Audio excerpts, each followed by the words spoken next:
Hi అండి. Welcome to 10 TV. నేను మీ నాగేంద్రాచారి. యాక్చువల్‌గా లక్కీ డ్రా పేరిట కొంతమంది నిర్వాహకులు ఇవి అమాయకుల్ని మోసం చేసే ప్రయత్నంలో కరాటే కిలాడి గారు వాళ్ళని అడ్డుకునే ప్రయత్నంలో తన పైన దాడి జరిగిందని వార్తలొచ్చాయి.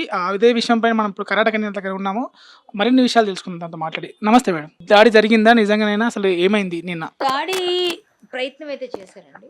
దాడి చేసే అంత దమ్మాళ్ళకి లేదు గానీ, దాడి చేస్తే కిందేసి కుమ్మేసి వచ్చేస్తాను నేను. ఒక్కటేంటంటే ప్రయత్నం అయితే చేశారు. ఆ ప్రయత్నం చేయడం కూడా దాడితో సమానం. ఆడపిల్ల మీద కనీసం దొంగ చూపులు చూస్తే కూడా కేసు. అంటే చూడకూడని ప్లేస్‌లో చూసాడు. ఇవన్నీ కూడా కేసులు మీరు చాలా చూసే ఉంటారు. అలాంటివి చేశారు. గుచ్చి గుచ్చి చూశారు. గుచ్చి గుచ్చి మాటలన్నారు. ఇవన్నీ దాడి చేసినట్టే. దాడి చేసిందంటే ఆ విధంగా మానసికంగా, శారీరకంగా అన్ని విధాలుగా బాధ పెట్టే విధంగా చేశారు. కానీ వాళ్ళని మాత్రం నేను వదలను. వాడు ఎవడైతే ఉన్నారో మెయిన్ ఎవరైతే ఉన్నారో వాడు సైగ చేయంగానే వీళ్ళందరూ రెచ్చిపోయారు. నరేందర్, క్రేజీ బాయ్ నరేందర్ వాడు వాళ్ళందరూ కిందకొచ్చే వరకు కామ్గా ఉన్నారు. కిందకి రాగా నువ్వెవరు, నువ్వు వీడియో తీయడం నా ప్రాథమిక హక్కు అది. నేను వీడియో తీస్తా. ఇప్పుడు నేను కూడా నా యూట్యూబ్ ఛానల్లో పెట్టుకుంటా. నీకేం ప్రాబ్లం? నేను అందరు తీయట్లేదా? నేను ఎందుకు తీయకూడదు? ఏం తప్పేంటి? పైన కాదు కదా, పైన కూడా మేము వస్తాం, చూసే వచ్చేసాం. సీన్ ఆఫ్ ఎఫెక్ట్స్ కిందకు వచ్చినాక నేను ప్రజలకు పంపించాలి, మీడియాకి ఇవ్వాలి. లేకపోతే నా ఛానల్స్ నేను పెట్టుకుంటా. నువ్వు తప్పు చేస్తే తప్పు లేదు, కానీ నువ్వు చేసే దొంగదంతా బయటికి పెడితే తప్పు వచ్చిందా? ఇదా వాడు నువ్వు చెప్పేది?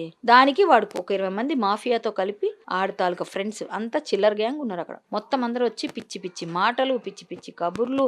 ఆడందరూ అసలు నేనేదో దొంగ పని చేసినట్టు నేను అక్కడ కూర్చొని ధర్నా కూర్చొని మన ఆదిబట్ల పిఎస్ వాళ్ళు రావాలని కూర్చుంటే అందరూ వచ్చి నా మొహం మీద వీడియో పెడతాడు. అందరూ వచ్చి నా మొహం మీద వీడియోలు తీస్తారు. అవన్నీ తీసుకెళ్ళి ఇన్స్టాలో పెడతామంటారు. పెట్టుకోండి భయ్, మీరు ఎక్కడైనా పెట్టుకోండి. అక్కడ ఏం మాట్లాడినా అదే కదా వస్తుంది. దానిలో ఏం తేడా రాదు కదా. నేను ఏం మాట్లాడినా నేను న్యాయం కావాలంటున్నా. మీరు నా మీదకి ఎట్లా దాడి చేస్తారంటున్నా. అంతకుమించి నేనేం అనలేదే. తిడితే మా వాళ్ళని తిట్టుకుంటా. మిమ్మల్ని ఏం తిట్టలే, నేను మిమ్మల్ని ఏం అనలేదు. ఎందుకంటే మా వాళ్ళని తిట్టాకు నాకు ఉంది. ఎందుకంటే మీరు వాళ్ళు తీస్తుంటే మీరేం చేస్తున్నారా చూస్తూ వీడియోలు తీరా అని ఇల్లు తిడతా.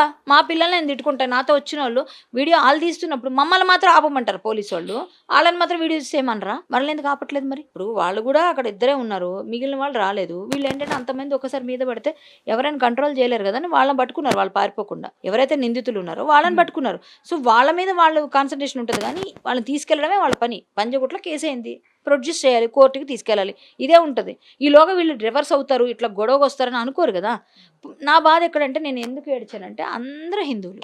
ఒక వెంకన్న స్వామి మీద ఒట్టు పెట్టి, నేను ఒట్టు పెట్టి చెప్తున్నా వెంకన్న స్వామికి ఒట్టు పెడుతున్నా, నేను ఇస్తా అని చెప్పేసి అన్న ఆ నరేంద్ర గాడు ఎవరైతే ఉన్నాడో వెంకన్న స్వామి దగ్గరికి వెళ్ళి ఎంత గట్స్రా నీకు, అంతమంది కోట్ల మంది ఆరాధ్య దైవం కలియుగ ప్రత్యక్ష దైవం దగ్గరికి వెళ్ళి నువ్వు వెళ్ళి మాట్లాడతావరా? నువ్వు ఆయన మీద ఒట్టు పెట్టి అందరి దగ్గర డబ్బులు వసూలు చేస్తావు. అది మాత్రం నేను బయట పెట్టకూడదు. నువ్వు మాత్రం చేయొచ్చు దొంగ దందా. ఇలాగే ఇంతకుముందు BMW కార్ ఇచ్చాడు, 9,000 మంది దాకా కట్టారు. 18 లక్షలు 20 లక్షలు తీసుకున్నాడు. దానిలో నుంచి ఒక 5 లక్షలు 6 లక్షలు అంతకన్నా ఉండదు. వాడు చెప్తాడు 10-15. అదే పాత తుప్పు పట్టిపోయిన దానికి మేకప్ చేసి తెస్తారు వీళ్ళు. మాకు తెలియనివా ఇవన్నీ? విన్నవా చూడండివా? వీళ్ళంతా మనం సెకండ్ హ్యాండ్స్ కార్లు చూడట్లే, ఏదో అమ్మేస్తారు. అది అమ్మేస్తే 6-7 లక్షలు వచ్చేస్తుంది. మిగిలిన డబ్బులు ఆడు మహా అయితే 5-6 లక్షల లాభం ఉండదు. ఆడికి 10 పైన లాభం ఉంటేనే పని చేస్తారు వీళ్ళు. ఎందుకంటే ఇంతమంది 30 మందిని మెయింటైన్ చేస్తాడు అంటే గ్యాంగ్. వాళ్ళకి మంచి ఒక తల ఇంత ఇప్పత అవ్వదు కదా, ఎంత ఫ్రెండ్స్ అయినా. మరి అంతమంది మాఫియా ఉన్నారు కదా. సో వీళ్ళందరినీ కలిసి మాఫియాని మెయింటైన్ చేయాలంటే వాళ్ళకి డబ్బులు కావాలి. వీడు ఏమంటున్నాడు? ప్రజలను మోసం చేస్తే నేను గివేవే అంటే ఏంటి అసలు? దాని అర్థం ఏంటి? నువ్వు నాకు ఇచ్చింది నేను నీకు ఇవ్వడం కదా. నువ్వు నాకు లైక్ ద్వారాను ఒక ఫాలోవర్దా వచ్చావు కదా, నీకు నేను ఇవ్వాలి. సో నీకు నేను ఇవ్వాలి అంటే నీ జోబులోంచి నీకు వచ్చిన డబ్బుల్లోంచి నువ్వు ఇవ్వాలి. మరి ఇంతమందికి ఇవ్వట్లేదు, నువ్వు ఇవ్వకుండా ఒక్కడికే ఇస్తున్నావు కదా. ఒక్కడికే ఇచ్చేటప్పుడు ఏమవుతుంది? ఇంతమంది మోసపోయినట్టే కదా. ఇంతమంది మోసపోతున్నారు, వాళ్ళందరి డబ్బులు నువ్వు తింటున్నట్టు కాదా. వీడు ఒక్కడికి ఇస్తున్నావు, మరి వాళ్ళందరికీ ఏమి ఇస్తావు? ఇస్తావేవో నాకు తెలియదు, నాకు అనవసరం. నువ్వేమైనా చేసుకో. ఇవేవే అంటే నీ వాళ్ళ దగ్గర నుంచి డబ్బులు కొట్టించుకొని నువ్వు ఇవ్వడం కాదు, నీ జోబులోకి వెళ్ళి వెయ్యాలి. నీ జోబులోంచి తీసి 100-200 వాళ్ళకి వెయ్యి. లేకపోతే నువ్వు ఒరే బాబు నీ ఇంట్లో చిన్నపిల్లడు ఉన్నాడు అనుకో, ఆడికి 5 స్టార్ చాక్లెట్ కొనిరా అని చెప్పి 100 రూపాయలు కొట్టాడికి వాడి నెంబర్ పెట్టమను, కొట్టు. నాకు 1,00,000 రూపాయలు వచ్చిందిరా మీ వల్ల, ఈ 1,00,000 నేను పనిచేస్తున్నాను రా. మీకు ఎవరికైనా పిల్లలకు పుస్తకాలు కావాలా, లేకపోతే మీకు ఏమైనా బట్టలు కావాలా, లేకపోతే ఇంకేమైనా కావాలా, అది చెయ్యి పని. అంతే కదా. నువ్వు అలాంటిది కదా గివ్ ఇవే అంటే. ఆడి దగ్గర నుంచే 399 కొట్టు, 299 కొట్టు, 199 కొట్టు అని డబ్బులు పెట్టి, క్యూఆర్ కోడ్‌లు పెట్టి, ఆడేమో బల్కంపేటలో చేస్తాడు ఆ కాసా ప్రవీణు, ఈడేమో టీటీడీలో చేస్తాడు, ఇంకొంతమంది ఇంకోళ్ళు చేస్తారు. ఇంకో చిన్న పిల్లోడు ఒకడు ఫోన్ పట్టుకుంటాడు. పట్టుకొని ఇగో రూ. 20 పట్టండి నాకు, ఇగో ఈ ఐఫోన్ ఇచ్చేస్తాను అంటాడు ఆడు. ఆడు ఇంతున్నాడు. 15 ఏళ్ల పిల్లాడు కూడా లేడు. అంటే వీళ్ళు ఇన్‌ఫ్లుయెన్సర్ అంటే ఇన్‌ఫ్లుయెన్స్ అంటే ఆళ్ళని ఇన్‌ఫ్లుయెన్స్ చేస్తున్నారు ఆ పిల్లోల్ని. మరి ఇలాంటి వెధవల్ని ఏం చేయాలి? అందుకే నేనన్నా. నేను వెధవ అన్నానంటే తప్పేం లేదు. మంచి పని చేస్తే మంచోడు అంటాం. మేము అంటామండి. మీరు తప్పులు చేసినప్పుడు అంటాం. నేను ఆ విధంగా మాట్లాడాల్సి వస్తుందంటే మీరు చేసిన పని. నిన్న నిన్న మీరు మనుషులైతే అలా బిహేవ్ చేయరు. మీరు వెధవ పనులు చేశారు కాబట్టి వెధవలు అన్నా నేను. ఎందుకంటే నన్ను వెధవ అంటుంది చూడు ఎట్లా అంటే, ఎందుకు తప్పు కాదు? ఎందుకు నువ్వు నువ్వు ఇట్లా మాట్లాడుతుంటే నువ్వు చేసిన తప్పు కాదా? నువ్వు అందరి ముందు నా మీద మొహం మీద ఇట్లా వీడియో పెట్టి కళ్యాణి ఇట్లా చూడు హల్చల్ చేస్తుంది, ఇక్కడ మమ్మల్ని అందరిని అంటుంది, న్యూసెన్స్ చేస్తుంది. నేను న్యూసెన్స్ చేయడం ఏంటి? నువ్వు చేసిన పని నేను రెడ్ హ్యాండెడ్ పట్టించా ఇక్కడ. అది నేను చేసిన పని. అసలు ఎలా వచ్చింది మీకు ఇన్ఫర్మేషన్? అసలు ఎలా ట్రేస్ చేయాలనుకున్నారు వాళ్ళని?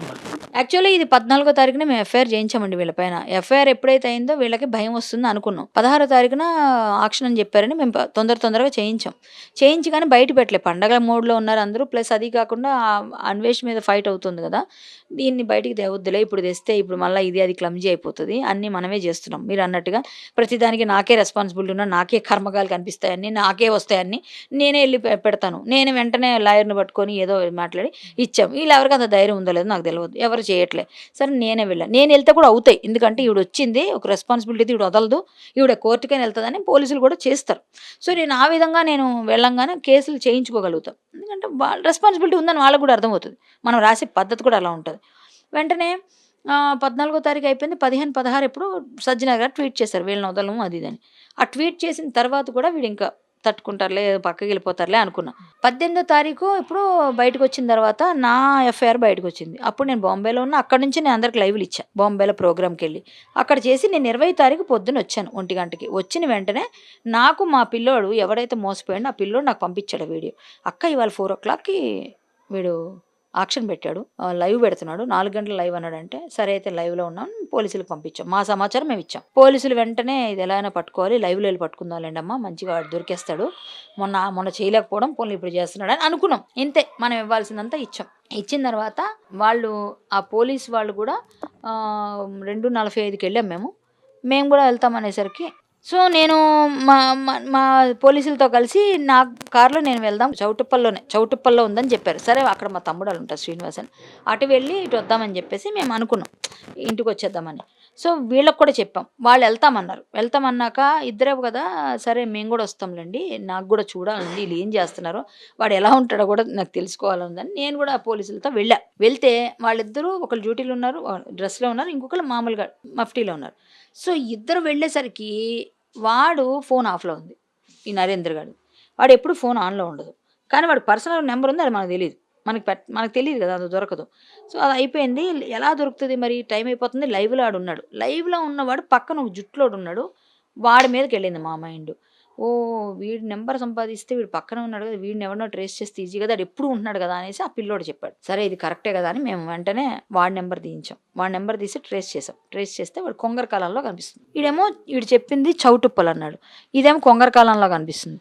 సో ఈ చివర ఆ చివర వీడు మిస్లీడ్ చేస్తున్నాడు మనల్ని అని కొంగరకాలాన్ని వెళ్ళిపోయాం.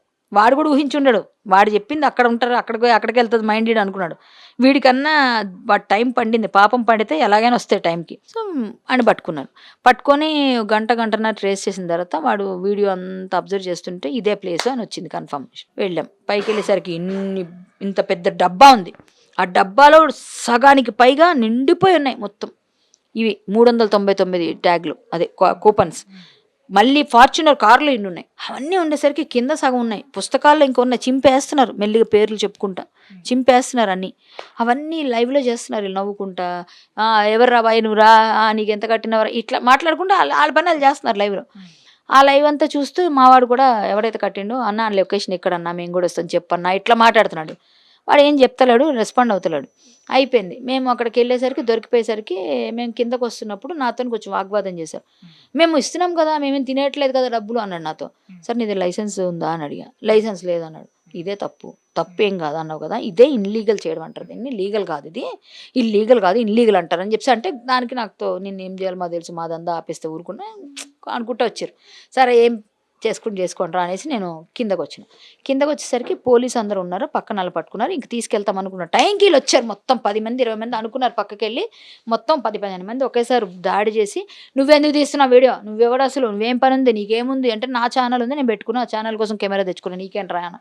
అంటే నీ ఛానల్ అయితే ఆ పిల్లోడు ఎందుకు తీస్తున్నాడు, పిల్లోడేంటి నా కొడుకోడు అంటే, అప్పుడు దాకా కొడుకని కూడా తెలియదు, వాడిని ఏదో టార్గెట్ చేద్దామని కొడదామని చూశారు, పిల్లోని కొడదాం అది ఇదని కొడదామని చూస్తే నా కొడుకు అని చెప్పంగానే అప్పుడు కొంచెం వెనక్కి వెళ్ళారు, కానీ మీదకి వచ్చాడు. అప్పటికి వాడు వచ్చి క్లియర్ కనిపిస్తుంది మీకు, కనిపిస్తుంది క్లియర్గా అందులో. అప్పుడు నాకు ఇంకా కోపం వచ్చింది. ఇంకా నేను వెళ్ళి అప్పటిదాకా మేము పోలీసులు ఉన్నారు, మేము పక్కనే ఉన్నాం, మాకేం సంబంధం లేదు, వాళ్ళు తీసుకొస్తున్నారు అన్నట్టు. ఈ ఎక్కువ ఏదో మా పిల్లడి మీదకి వచ్చి ఇవన్నీ మాట్లాడి అవి ఇవి మాట్లాడేసరికి నా ఛానల్కి నేను పిలుచుకున్నాను. అది కాక మీడియా నన్ను అడిగింది, వీడియోలు పంపించండి అని అడిగింది ఇక్కడ జరిగినవి. సో నేను మీడియాకి ఇస్తా, అది సమాచారం ఇవ్వడం నా హక్కు, నువ్వెవరు కాదనడానికి, నువ్వు చేస్తే దందా తప్పలేదు, నేను చేస్తే తెప్పితే తప్ప, నువ్వేం మాట్లాడుతున్నావు అంటే సార్ నాకు ఇంకా అదని ఇదని పర్సనల్ అబ్యూజింగ్ అవి ఇవి చేసి మాట్లాడి ఇంకా మొత్తం అందరూ నా మీద వీడియోలు పెట్టి అవి పెట్టి ఇవి పెట్టి లైవ్లు పెట్టి వాళ్ళు కూడా అవన్నీ చేస్తే నేను లైవ్ పెట్టాను. ఇంకా నా ఫేస్బుక్లో లైవ్ పెట్టా, నేను ఫేస్బుక్ లైవ్ పెట్టాను, 1 లక్ష దగ్గర ఉంటారు వాళ్ళు అందులో, నాకు నేను కూడా లైవ్ పెట్టాను. అందులో పెట్టేసరికి ఫటాఫట్ వెళ్ళిపోయింది, రీచ్ అయిపోయింది. వాళ్ళందరూ ఎక్కడ నేను సగంలోంచి పెట్టా, ముందు నుంచి పెట్టుంటే వాళ్ళకి అర్థమయ్యేది మ్యాటర్. సగంలో పెట్టేసరికి మొత్తం అంతా రీచ్ అది ఎప్పుడైతే చేరిందో జనాలందరూ నాకు ఫోన్లు చేస్తున్నారు, మీడియా అంతా వచ్చేసింది, మీడియాలోకి వెళ్ళిపోయింది. కాకపోతే దాడి అనేసరికి వాళ్ళు కొట్టారేమో అనుకుని జనాలు కొంచెం అట్లా, నన్ను ఎవ్వరు కొట్టడానికి ట్రై చేశారు. నేను దానికి ఎప్పుడైతే కొంచెం స్ట్రాంగ్ ఉన్నానో వాళ్ళు వెనక్కి తగ్గారు. సో ఇవన్నీ కూడా ఏంటంటే బయట తంబనేల వల్ల చాలా వరకు స్ప్రెడ్ అయింది. సో వాళ్ళని మేము ఈ విధంగా చేసి చాలా సినిమా పక్కిలో పట్టుకున్నాం.